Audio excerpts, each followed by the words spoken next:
This week on the Rutledge Perspective, we're going to talk about the mindset and action connection.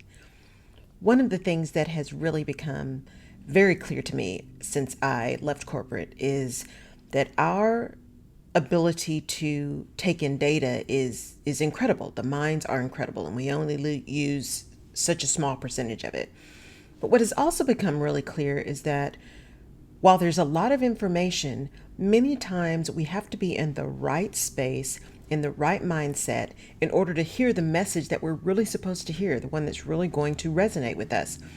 And that's what happened to me over this Memorial Day weekend. And I don't know why this particular book was the one that I listened to, but the same thing happened this time as happened to me when I was making the decision to leave corporate back in December of 2016. I happened to be driving home, which is about a 550-mile drive for me, to see my mom and to spend time with my family. And I started listening to a podcast. And at this point, I wasn't really listening to podcasts a lot, but I started listening to podcasts. And someone had told me about this woman named Lisa Nichols. And I happened to listen to this podcast on my way home, on my drive home. And it was the first time I heard, your conviction and your convenience do not live on the same block. And there was something in the messaging from Lisa that just gave me peace, did give me conviction, but also said, what am I doing? And I do have a choice. And subsequently, I made the decision, I left, and blah, blah, blah. Well, what happened this time is, again, this is a book. I'd seen this person on the Today Show years ago. And then the book had come up at that time. And then I saw a couple of people post about this person in the last couple of weeks. And so when I was going into my library to decide what to read, I saw this book and I thought, I think I have that book. And I decided to read it. And it's the book called Can't Hurt Me by David Goggins. And again, the whole idea that the messages that we hear are there for us when we're ready to receive them. This book is phenomenal. Now, if you are offended by rough language, then this is probably not the book for you because you're going to lose the message and you're being just taken aback by the language. But the language is true. And what's interesting about this entire book is it is hardcore. It is in your face. It is accountability on steroids. But what makes it different is that it's accountability on steroids from a personal perspective. It is completely non-judgmental. And David Goggins goes into very pointed action to say, I am not judging anybody. I'm telling you what worked for me, and you got to find what works for you. And one of those pieces that this whole book is centered around is mindset. He calls it callousing your mind and getting ready and preparing and all of these kind of things. Now, he is an incredible human being. He was an ultra runner. He was a Navy SEAL. I just on and on and on and on and on. And one of the, as they say, hardest alpha males that you've ever met, with a very, very hard story, a very difficult story. And he got to this place where he is now, not by earning a PhD in behavioral psychology or all of these kind of things, but by truly studying and learning and paying attention to what he was feeling and how he was feeling it. And he didn't know what to do with that very early on. So he didn't come out of the gate being very self-aware. And arguably, there's still some trauma that he could probably spend some time working through if he chose to do that. But he's done a great job of doing so on his own without a lot of extra help, so to speak.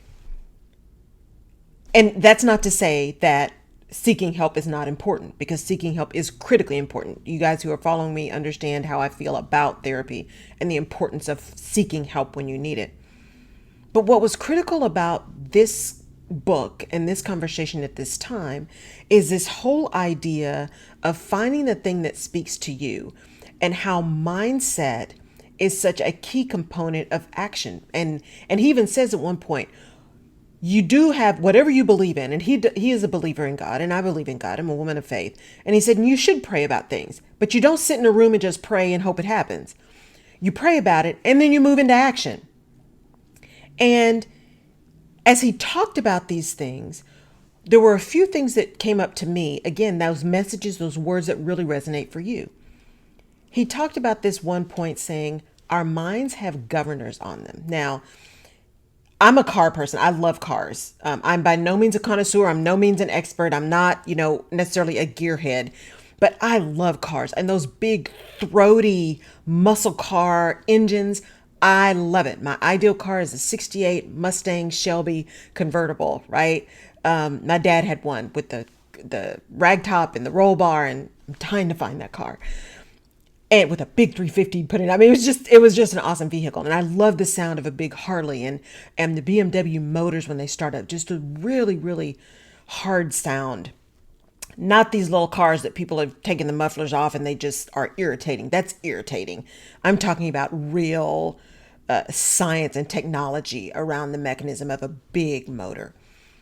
And he talked about these governors, that if you think about a governor on a car, that our minds have governors in them. And that resonated for me because in my very first role in HR, I was actually the HR person representing our logistics organization. And in the logistics organization, we had over the road truck drivers, had warehouse workers as well, but over the road truck drivers. And one of the things you hear about if you've ever worked with people who drive big rigs is the governor. And that is the thing that regulates the speed on the vehicle. And so many governors for commercial trucks are set. So for example, if the speed limit is an 80-mile-an-hour speed limit, the governor for the truck may be set at 70 or 75, which means that truck is unable to go over that particular speed. There's a governor set on the engine of the vehicle. And there's the same concept that happens with our minds. And as he talks about this governor, the other things he talks about is, pushing past that point of failure, right? Whenever you get really comfortable, you push past that point of failure. You do that thing that you really don't want to do. That find that one thing that you hate doing and start doing that every day, right? And really understanding how important it is to think through those pieces that are really keeping you from being and doing the things you really want to do. It's not, he says, you really want to do your best work when you feel the least like doing your best work. That's that governor thing. When we run up against something that's hard, or we run up against something that's past our limit of pain, that governor kicks in, that mindset that says, okay, that's enough. That's really hard. The pain hurts. That's enough. Now, I'm never going to be an ultra runner, ever, ever, never, ever. I have no aspirations to be that. I don't have any aspirations to be a CrossFit, champion. I do have aspirations to be in the best health I can be and to be efficient and effective and productive. And I haven't found that place yet. I know I'm not there yet. And I ask you to think about, are you there yet? And if you're not, what is it that's holding you back? And this morning, even as I got ready to record this podcast, we're talking about this new hurricane season that's coming for the United States and how it's going to be another really busy season with lots of named storms. And for those of us in Texas, that just wreaks havoc on our psyche again, right? We had Harvey. We've had a number of really bad storms, but then we had Harvey. And then we had additional flooding. And then we had the freeze this past year that just took a lot of people out. And we've had some additional flooding after that. We've already had a named storm. And now they're talking about another hurricane season. And we've had such a rainy May here in Southeast Texas. It's just been a little bit insane. And if you let all of that stuff kind of sit in your mind, you get in that analysis paralysis. There's so much going on. What do I tackle first? So many things coming at me. Where do I go first? And part of this conversation that he was having as he read this book, or his writing partner read this book, is getting really clear, taking that one thing. We've gotten masterful at multitasking, and most of us multitask, especially women. Most of us multitask a lot. And what he talks about is actually stopping the multitasking and getting really clear on the one thing and blocking your time and doing all of these things that we know to do when we hear.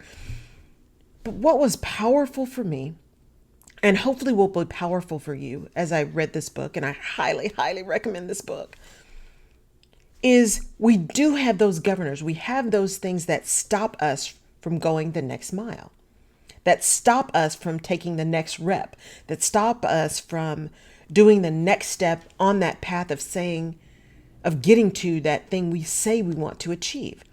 There's something that stops us sometimes. Sometimes it's fear, sometimes it's fatigue or pain or whatever it is. And no matter what you're trying to achieve, that achievement is always in the pain of pushing through. Right? We that resistance, he calls it friction, but that resistance, when you're working out, you build muscle by breaking it down, right? That extra rep, that moving to fatigue, or at least getting to the point where you can't do one more lift, right? That breaking down of the muscle helps to build it back up even stronger. It's the same when we practice things over and over again. When you keep reading, when you keep training your mind, not necessarily callousing your mind, as he says, but when you get strong and you get strength. I heard someone else say, people pay for mastery. When you learn those things you need to learn, when you become a master of your trade, when you get experience, and that experience through scars and through pain and through failure, that's when you begin to build your expertise and you begin to build those muscles to move farther, to do better, to do more the next time, because that experience has built a foundation for you upon which you can grow and upon which you can step into the next thing. And whether you're building a career or you're leading a team, that experience becomes that thing that you get to be an even better leader. You get to step into that career that really makes your soul sing. But in order to do that, you have to, one, recognize that you're going to have those limitations. Our minds limit us. And that in order for you to get where you want to be, you've got to master that. You've got to push through it. Mastering that mindset that says, oh, that's enough. That's pain. I'm not willing to take the pain. As Lisa Nichols says, your conviction and your convenience do not live on the same block.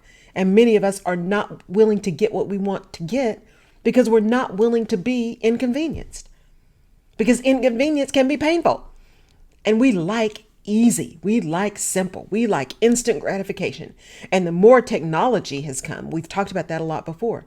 The more we've had technology, the more we've been able to just push a button and get the answer. The more lazy we've gotten, that intellectual laziness. We're not as willing anymore to dig deep and find it. That's why I continue to wear my vote pen, right? We're not as willing to dig deep and understand what people are trying to do. It is just hard to be bombarded by all of this stuff, these 24-hour news cycles.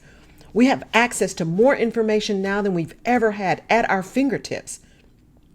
But because we have access to it, we are also unwilling in many cases to dig deeper to see what information is really valid, what information is true, what information is accurate, what information do we really need, and what is just ancillary.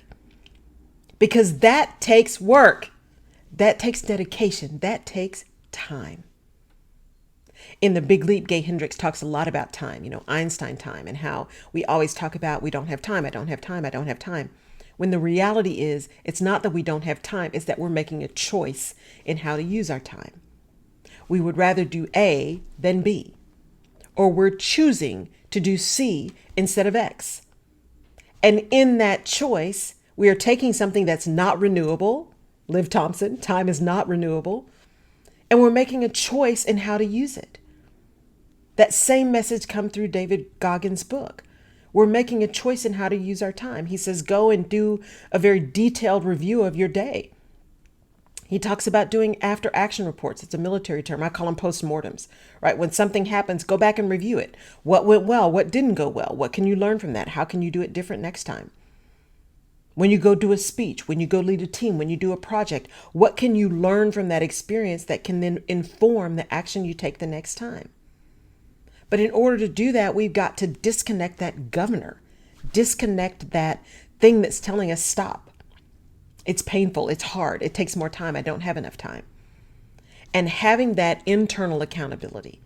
We have accountability partners and we talk about how much words matter. And for me, that whole idea of accountability gets really close to judgment. That's my own head trash, right? That's all associated with other trauma. And so when you talk to me about accountability and accountability partners, it sits different with me. And so I have to be mindful of that. And he talks about how we can be our own accountability partners. And in fact, in that silence, you really can spend more time doing more action and taking greater ideas and stake and taking a better look at what you've done and how it's happened and how it's moved. And really understand it, because there's no noise from somebody else's opinion and perspective. It's just you and your thoughts. and you and your experience. And what did you learn from that?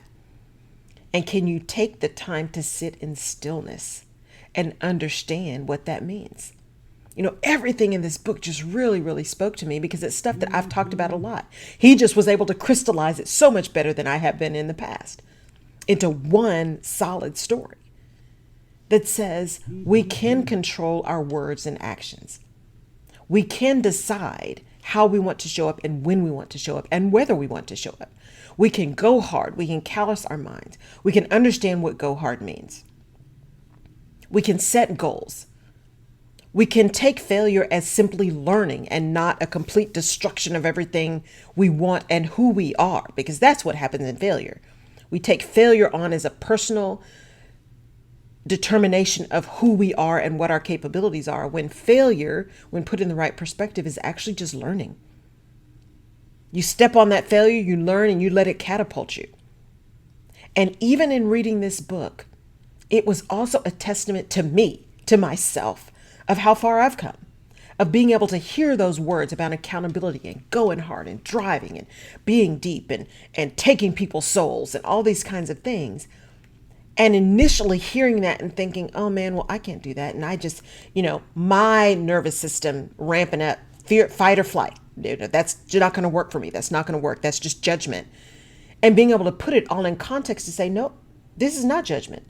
This is this person's story. What can I take from this story that's valuable for me so that I can use it as learning to catapult me to where I want to be? How can I take the failures that I've seen in the past? And because I've had them, small ones and big ones, personal ones and public ones. And how can you take those failures and use that as your foundation to move you to the next level? How can we take those blistered up palms and blistered up feet and broken backs and strained muscles and headaches and heartaches and move into that thing that really is where we're supposed to be, that purpose for what we are put on this life to do? How we can impact others, how we can serve others, how we can leave this earth better for our having been here. To me, one of the saddest things is to have someone be here and then they leave and no one remember. No one know that they were here. No one have had an impact or been impacted by that person's mere presence and existence. And each of us has an ability to impact someone else, to make an impact on this world, to make an impact on this earth, to make an impact on one person. We don't have to be Mahatma Gandhi. We don't have to be Oprah. We don't have to be David Goggins. How can we just be the person we were intended to be by fixing that governor, not letting that thing stop us when it gets hard, stop us when it looks like the hurdle is too big, when the mountain is too steep, but also recognizing that we have to take the information that works for us and use it to our advantage. How can we go back and examine the illness that we're having, the pain that we're feeling? Find something different that fixes that and move forward. And he even talks about that at the end, this really mysterious illness and what he did to overcome that. That was something he learned years and years before, but just blew off. Sometimes we're not ready for the message that we need to hear. And it may come back years later and we're like, oh, why didn't I pay attention earlier? Why didn't I know? I wish I had known that before. You see all those memes that say, what would you tell your 18-year-old self? What would you tell yourself years ago? What if you knew then what you know now? Well, here's the reality. We can't know then what we know now because we haven't experienced yet what we've experienced now. And yeah, that'd be really cool to be able to go back and say, don't worry, you got this, no problem. You're going to feel this pain, but it's going to be great learning. That'd be awesome. But that's not life. Life is about experiencing the thing so we can hopefully learn from the thing and do something different next time and grow and develop and serve others through our stories and through our pain. So hopefully they don't experience our same failures, that our experience helps to mold theirs so that their experience is different. May not be less painful, but at least the pain will be different. And maybe the growth will be exponential because we've taken the time to do that after action report, that post-mortem. We've taken the time to be still. We've given ourselves some grace. Yes, we've held ourselves accountable, and yes, we've been really honest with when we fail and why we failed and what our contribution was to that. We own our own stuff. And we give ourselves the ability to learn from that. Because there is power in that learning. There is beauty in that grace of stillness, of forgiveness, and that strength in owning who you are and where you are and what you want and what you are willing to do to get there. I woke up this morning and said, hey, here's what we're going to do. I'd made a plan. I'm going to start getting up at 4 a.m. and I'm going to make some things happen after reading this book. I woke up at 2 a.m. and I was up for hours.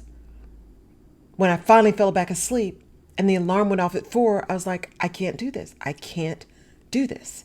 And I didn't. I didn't get up until a couple hours later, which was not what I wanted to do. And I could have just beat myself up and said, here we go again. First day you're trying to do something different and you didn't make it. And I felt some of that. I felt some of that deep. And then I paused and I said, Laurel, that's that governor. That's that failure factor. That's that old head trash, those old tapes playing. Here's what's true. The pain is real. The disappointment is real, but the story's not true. The story that I'm a failure and I just can't do it and there's no way I'm going to be able to be accountable and I'm not going to be able to get some stuff done, that story's not true. The truth is, there was something that woke me up. I have an issue with sleeping, staying asleep. So in order for me to attack the things I want to attack and to show up the way I want to show up and to block time and do some things that feel really weird to me again, I've got to solve the root cause. And the root cause is sleeping. What is your root cause? What is the thing that you are trying to do? What is that purpose you are trying to fulfill? What are the things you are willing to do to make that happen? And how can you turn off that governor or at least reset the bar for the governor so it's not turning off at 55 miles an hour? Maybe it's giving you at least until 60, 62. So you've got that extra 5 to 7 miles per hour to go. That extra little bit of energy, that extra little bit of time. How can you turn off the thing that's stopping you so that you can take the next step? Because forward is forward. You don't have to be an ultra marathoner tomorrow. And in fact, it is not possible to be. And part of his stories are saying, sometimes you really need to remind yourself you need to prep. Because just because you're a master, power lifter doesn't mean you're going to be a master marathoner. Those are many, many different sets of muscles, different mindsets, different training. If what you're trying to do uses different muscles, what are you doing to find those muscles and work those muscles so that you can do that thing you're trying to do next? How do you keep your mind sharp? How do you add back into your day those things that propel you forward, that keep you learning and growing? It's a journey. It's a journey for all of us. I'm on this journey with you. And I will be up at 4 a.m. tomorrow morning making some things happen because tomorrow's another day. And that's the Rutledge Perspective for this week. I highly recommend you go getting this book, Can't Hurt Me by David Goggins. It is absolutely incredible. And it's just a great story around resilience. It's a great story around healing trauma. It's a great story around how you just keep pushing forward. And it may be years until you realize what the real deal is. But if forward is forward. And as long as you're moving forward, you will figure out what that real deal is. And being able to acknowledge it and understand it and then use it to your advantage is the end goal. Thank you for tuning in once again to the Rutledge Perspective. I appreciate that you've made the choice to spend this time with me. And I look forward to your comments and your feedback.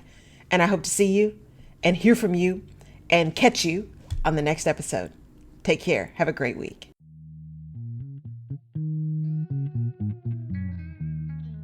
You've been watching the Rutledge Perspective. Thank you for tuning in. If we have given you a different perspective, or if you've learned something new that you hadn't thought about before, please subscribe to the Rutledge Perspective podcast where you get your favorite podcasts, and give us a like on iTunes or Google Play or Stitcher. We really appreciate it. And your feedback is important as well, as we use that to inform our next episodes. You can also head over to my website, laurelrutledge.com, and download a freebie called Where's My Mojo that can really help you get out of your rut or maybe talk you back off that ledge of frustration. You can also find previous episodes of the Rutledge Perspective on laurelrutledge.com. I really appreciate your tuning in. Thank you so much, and we'll see you next time.